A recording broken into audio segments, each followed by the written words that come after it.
Hello dear children, welcome back, and I am Dr. Jisha Joe.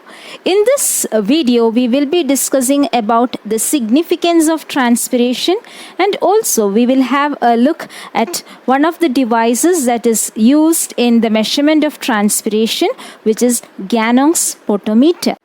First, we shall have a look at the potometer, which is a device that is used in the measurement of transpiration. Okay, now there are different types of potometers, as you can see: farmer's potometer and Ganongs potometer.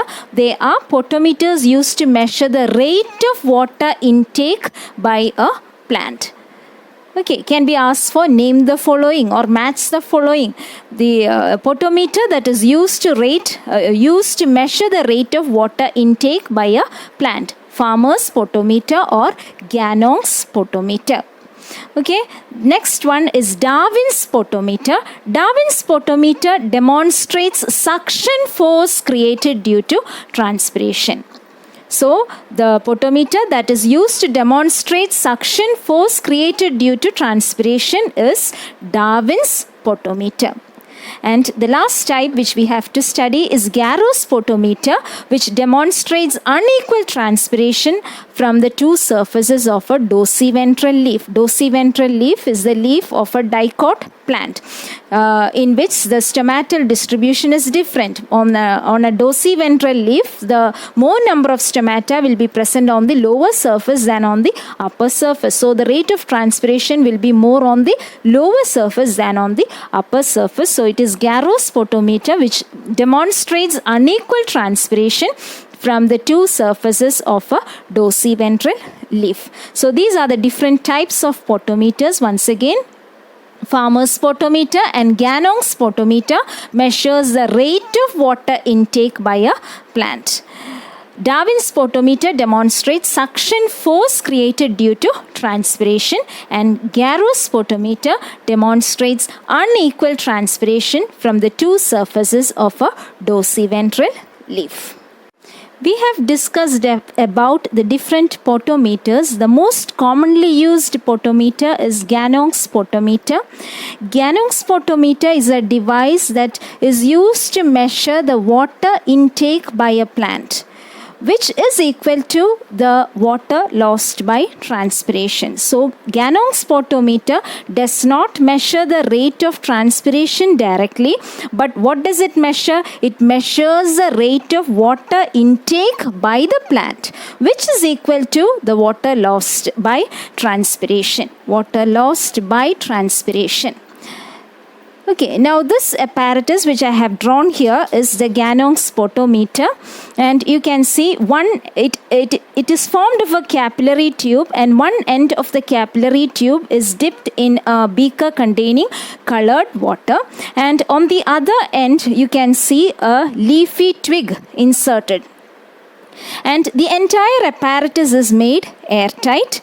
There is a reservoir attached to the capillary tube. The reservoir has water in it, and there is a stopcock there to adjust the water from the reservoir to enter into the capillary tube. There is a scale attached to the capillary tube to measure the movement of the air bubble. There is an air bubble there inside the tube, and the scale present over here measures the scale. That is the scale that measures the movement or the length of the movement of the air bubble inside the capillary tube. So this apparatus is called as the Ganong's potometer, and this apparatus is made watertight, and the cut twig is introduced into one end of the tube.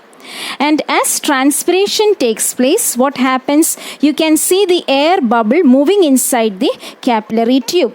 So before that, how do we introduce the air bubble? Okay, so we introduce the air bubble by lifting this bent capillary tube above the beaker. This tube is lifted above the colored water in the beaker, and as a result of this lifting from the colored water, an air bubble is sucked in. air is sucked in. Due to the suction force, air is pulled in, and then the tube is, or the capillary tube is inserted back into the colored water. That is how the air bubble is introduced. Once again, the capillary tube which is inserted in the colored water is lifted above the colored water so that air is sucked in due to the suction force, and then the bent capillary tube is inserted back into the colored water. That is how the air bubble is introduced. Now, as transpiration takes place from the leaves, we know transpiration occurs from the leaves. Water is lost in the form of water vapor. This exerts a force or a suction pull in the column of water there. So, as a result, the air bubble will move. There will be a movement of air bubble from 0 to a certain position. Okay, and how do we bring this air bubble back to its original position? The stopcock, by adjusting the stopcock from the reservoir, water moves down into the capillary tube and the air bubble can be brought back to its original position.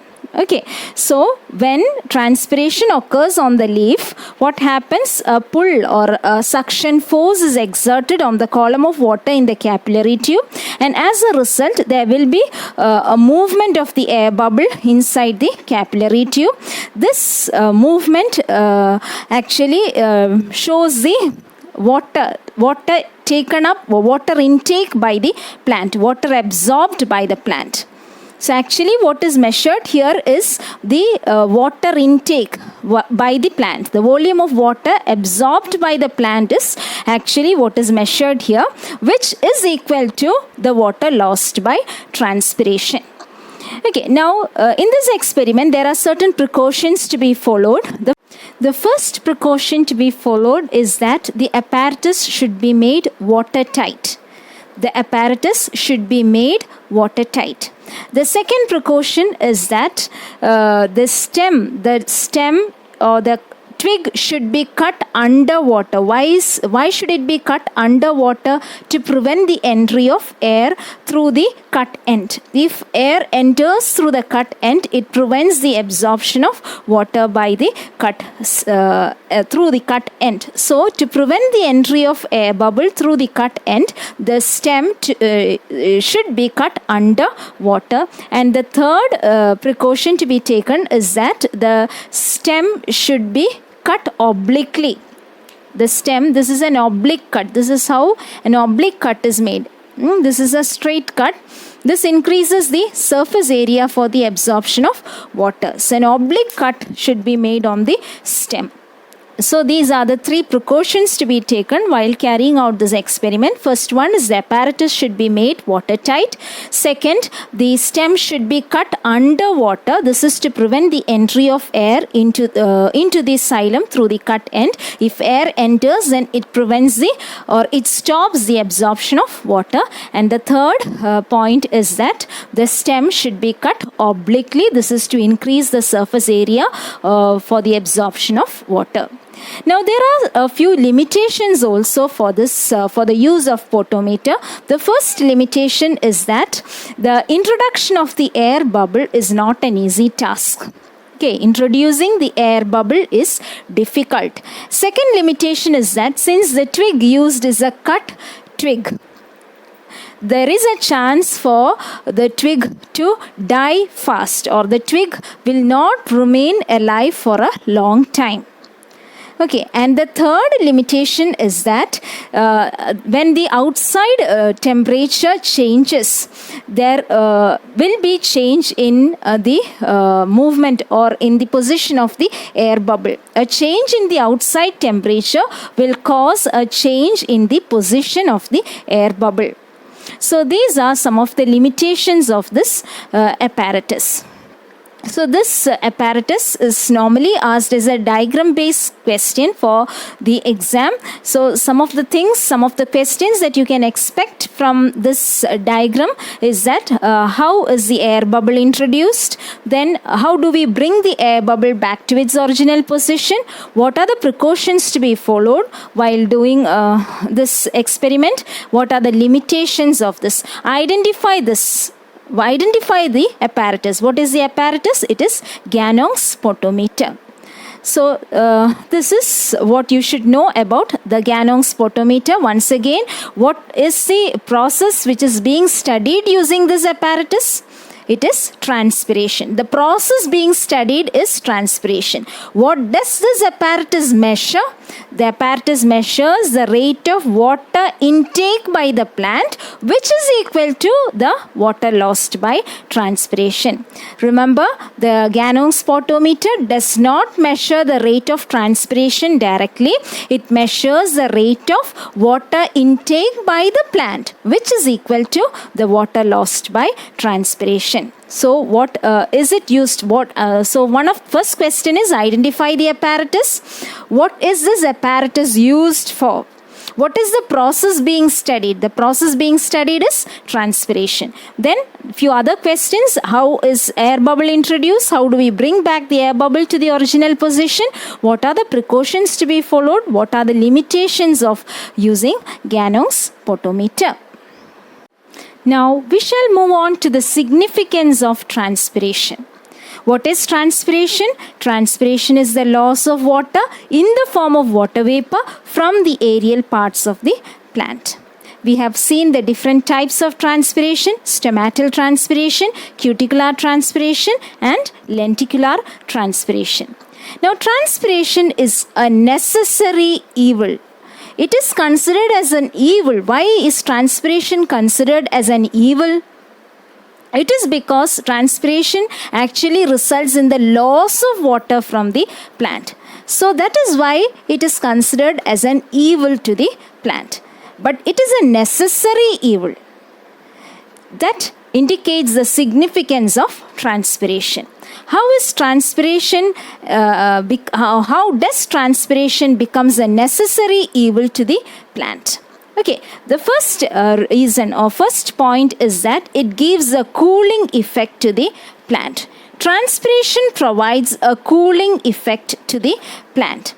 Evaporation of water is taking place during transpiration from the leaf surface. This results in the cooling of the leaf. It cools down the temperature of the leaf. Especially during hot afternoons, the rate of transpiration is very high. So this transpiration or the loss of water as a result of evaporation taking place from the leaf surface tends to cool down the temperature of the leaf. That is the first point. It gives a cooling effect to the plant. Now the second point, it provides a suction force. As transpiration takes place in the leaves, what happens? The pull exerted on as a result of transpiration, a pull is exerted on the column of water inside the xylem. This pull which is exerted on the column of water helps in the upward movement of water and minerals. So that is the third point there. It helps in the distribution of water and minerals. So, the second and third points are interconnected.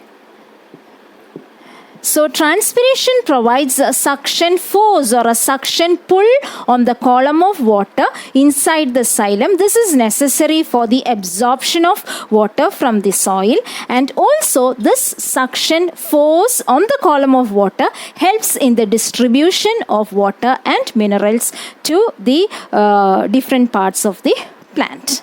So, these are the reasons why transpiration is regarded as a necessary evil. It is an evil because it actually results in the loss of water from the plant. But it is necessary. How does it become necessary? These are the significance of transpiration. That is, the first one gives a cooling effect to the plant as transpiration takes place. It is actually the evaporation of water that is taking place from the leaf surface, and as a result of this evaporation, the temperature temperature of the leaf surface or leaf falls down. It gives a cooling effect to the leaf. Then suction force, as a result of transpiration taking place in the leaves, a pull is exerted on the column of water inside the xylem. This pull helps in the absorption of water from the soil by the roots, and also this suction pull helps in the distribution of water and minerals to the different parts of the plant. Now, another important effect of transpiration is that transpiration affects the climate. How can transpiration affect climate? An apple tree can lose 30 liters of water per day as a result of transpiration. 30 liters of water can be lost as a result of transpiration by an apple tree. If 10 such apple trees are there, just imagine the amount of water lost as a result of transpiration. So, how much more amount of water will be lost from a huge forest? Just think of it. So, as a result of transpiration, large amount of water in the form of water vapor is released into the atmosphere. This increases the moisture of the atmosphere and it helps in bringing down rain. So, a give reason can be asked from this part. Forests contribute in bringing rains. The reason is that in the forest there are large number of trees, and if all these trees are undergoing the process of transpiration, huge amount of water will be released in the form of water vapor into the atmosphere. This increases the moisture of the atmosphere, thereby bringing down rain. Okay, so that is how transpiration affects the climate. Now, we have already discussed between two processes. We have already discussed the two processes which are the result of root pressure. Which are the two processes? Do you remember? It is guttation and bleeding. So actually, what is guttation? Guttation is the loss of water in the form of water droplets from the leaf margins or vein endings. When does guttation take place? We have also seen that guttation takes place during early mornings or when the atmosphere is humid. What is the reason for that? Even though the atmosphere is humid, the plant continues to absorb water from the soil. And as a result of this continuous absorption of water, hydrostatic pressure is developed inside the plant, and this pressure forces the excess water is forced out through the vein endings or the leaf margins. So this water is lost as water droplets through special pore-like structures that are present on the margins of leaves, and these structures are called as hydatodes. So location and role can be asked. Hydatodes. Hydatodes are special pore-bearing structures present on the leaf margins, and function, what is the role of hydatode? It helps in guttation. So guttation takes place during early mornings when the atmosphere is humid. The reason is that even when the atmosphere is humid, the plant continues to absorb water, and as a result of this continuous absorption, a hydrostatic pressure is developed inside the plant, and this pressure inside the plant causes the excess water to come out as water droplets from the margins of the leaf or through the hydatodes. So I hope that is clear to you. Once again, I have repeated the discussion on the process of guttation. Now coming to the second process, which is caused as a result of root pressure, is bleeding. So bleeding, what is actually bleeding? Bleeding is the release of the cell sap from the cut end of the plant. Bleeding occurs when there is an injury caused to the plant. Okay, so again this bleeding is a process which is due to the root pressure occurring in the roots. So once again, bleeding is caused due to an injury. It is the loss of the cell sap or the exudation of the cell sap from the cut end of the stem. Both guttation and bleeding are due to root pressure. One of the major difference between transpiration and guttation is that during transpiration, water is lost in the form of water vapor, whereas in guttation, water is lost in the form of water droplets. Now the difference is that since water vapor is or water is lost as water vapor in transpiration, it will be pure. Whereas in the case of guttation, since water droplets are formed, it will contain the mineral salts also along with the water. So mineral salts dissolved in water will be released out through the hydrothots, but whereas in transpiration through the stomata, pure water will be released out because their evaporation is taking place. So children, in this video we have discussed about the significance of transpiration, and we also had a look at the Ganongs Potometer, which is the most commonly used device for the measurement of transpiration. We have also seen the difference between transpiration, guttation, and also we have seen what is bleeding. If you have any doubts, please ask your doubts in the comments section. Thank you.